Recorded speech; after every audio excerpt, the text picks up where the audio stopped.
मेष राशि वालों के मन में बहुत सारी उलझनें हैं जिनको लेके आप चल रहे हैं, पर अगर उलझनों को हटा दिया जाए तो ये समय अच्छा है, क्योंकि निजी जीवन में आपसी तालमेल बनता हुआ नजर आ रहा है। परेशानी है कि आप बहुत ज़्यादा सोच रहे हैं और खुद को दुखी करते चले जा रहे हैं। इसी चीज़ से बचना होगा। क्या करना चाहिए इस समय में? लोगों को शक की नज़र से देखेंगे तो आपकी अपनी उलझनें भी बढ़ती चली जाएंगी और विचारों का मतभेद भी बढ़ता चला जाएगा। और अगर लोगों को समझने की कोशिश कर लेंगे तो इन सारी कमियों को संभालने में आपको मदद भी मिलती चली जाएगी। कितना बड़ा और कितना आसान मार्गदर्शन है अगर इसे समझ लिया जाए और उस पर अनुसरण किया जाए। क्या ना करें इस समय में? अपने व्यवहार को इतना सख्त ना बनाएं कि लोगों से झगड़ा हो जाए।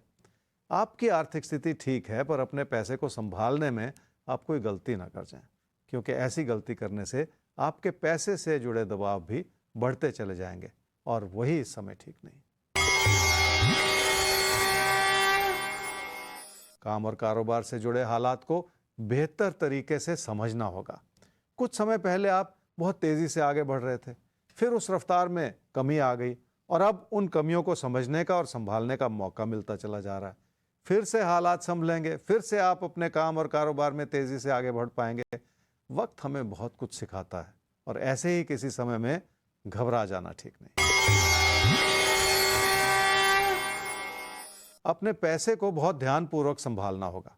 किसी भी तरह का नुकसान आपकी आर्थिक स्थिति को हिला सकता है और आपकी समृद्धि पर बुरा असर डाल सकता है। इसलिए अपने मन में कोई ऐसा वहम ना पालें कि आप सब कुछ कर सकते हैं। वक्त से डरकर इंसान को अपने कदम आगे बढ़ाने चाहिए। वृषभ राशि वालों को चिंताओं ने घेर रखा और इसलिए आप अपना नुकसान करते चले जा रहे हैं। अगर किसी भी तरह का असंतोष मन पे हावी हो जाए तो किसी भी इंसान के फैसले गलत हो सकते हैं।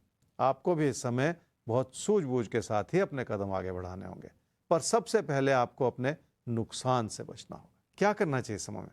मतभेद रिश्तों में दरार पैदा कर सकता है और अगर आप अपनी ओर से अविश्वास बनाते चले जाएं तो फिर ये आपकी गलती है। मुश्किलें हम सब के लिए आती हैं, पर उन्हें सूझबूझ से संभालते चले जाना बहुत जरूरी है। क्या ना करें इस समय में? बिना सोचे समझे कोई ऐसा नुकसान ना करें जिसका बुरा असर दूर तक जाए। जल्दबाजी में कोई कदम उठाना हानिकारक हो सकता है, इसलिए किसी भी तरह की उत्तेजना अपने मन में बिठाना ठीक नहीं है।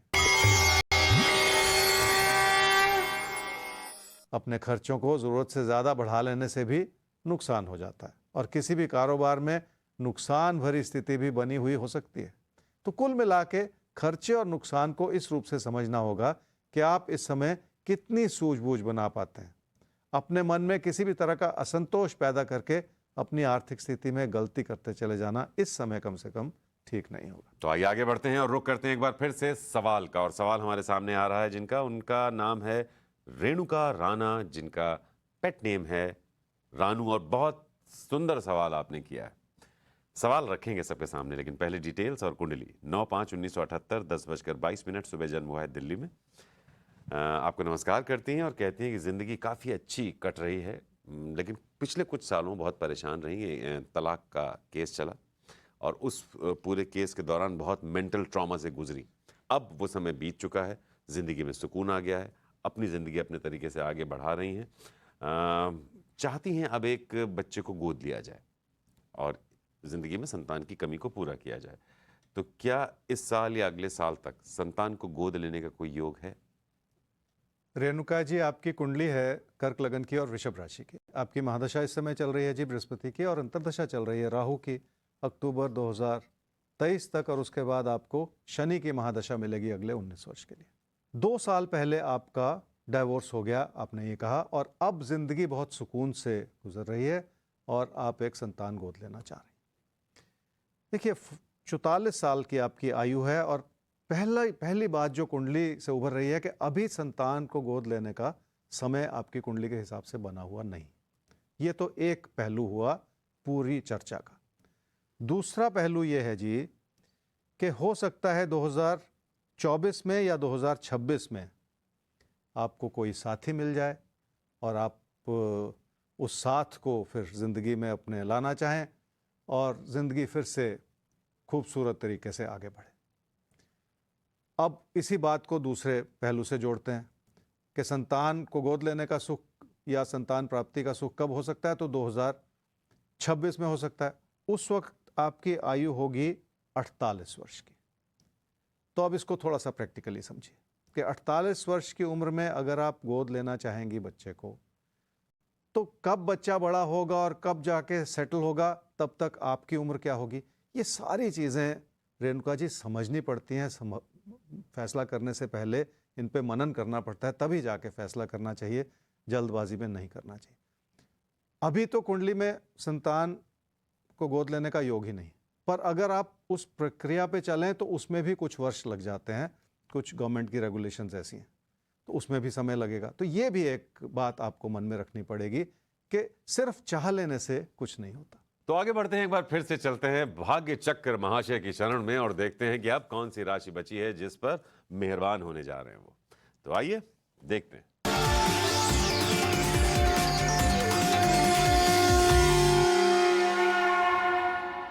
तो धनु और मकर राशि, कैसा होगा आपका आज का दिन, समझते हैं हर तरह से, हर क्षेत्र में आप क्या करें क्या ना करें। ज्योतिष गुरु। धनु राशि वालों को पढ़ाई लिखाई में मन लगाना होगा। अगर मन उचाट हो जाए तो कोई भी चीज़ कमज़ोर पड़ सकती है, चाहे वो प्यार मोहब्बत से जुड़ा कोई रिश्ता ही क्यों ना हो। क्या करना चाहिए समय में, काम और कारोबार से जो भी लाभ बन रहा है उसे भी संतोष की नज़र से देखें। हर चीज़ को कमी की नज़र से देखने से मुश्किलें ही हाथ लगती हैं और इंसान की खुशियाँ छिन जाती। इसलिए आपको हर चीज़ में कोई ना कोई अच्छाई तो ढूंढनी ही पड़ेगी। क्या ना करें इस समय में, दुखी होते चले जाना ठीक नहीं है, क्योंकि ऐसा करने से आपके फैसले गलत हो सकते हैं और उसका सीधा असर किसी प्यार मोहब्बत से जुड़े रिश्ते पर भी पड़ सकता है। अगर झगड़ा हो जाएगा तो किसी भी रिश्ते को संभालना आसान नहीं होगा।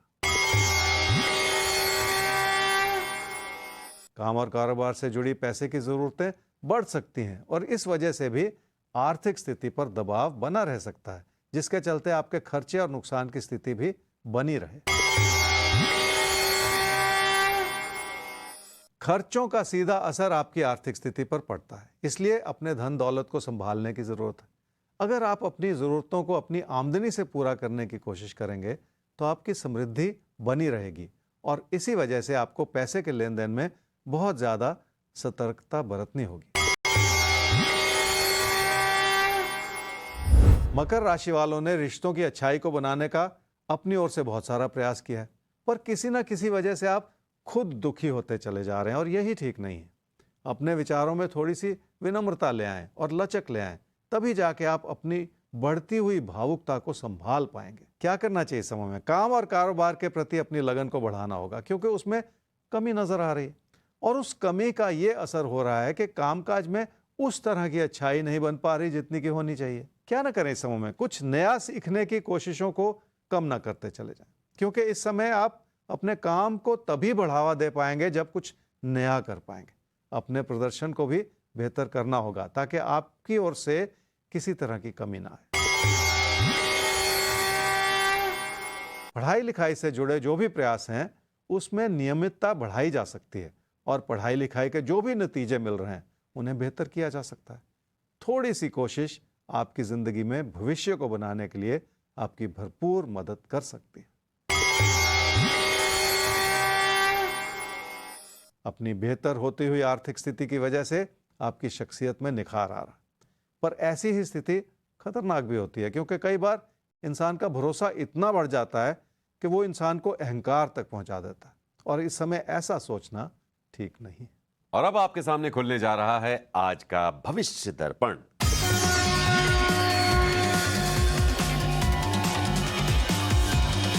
मेष राशि वालों के लिए धीरे धीरे समय बेहतर हो रहा है और उसे हफ्ता 10 दिन लग सकते हैं। इस समय की जो भी कमियां हैं उन्हें संभालने में भी मदद मिलती चली जाएगी और आपका भरोसा भी जगेगा, जिसके चलते आप अपने कामकाज में भी सुधार ला सकें। वैसे भी रिश्तों में मधुरता आ जाए तो बहुत कुछ संभल ही जाता है।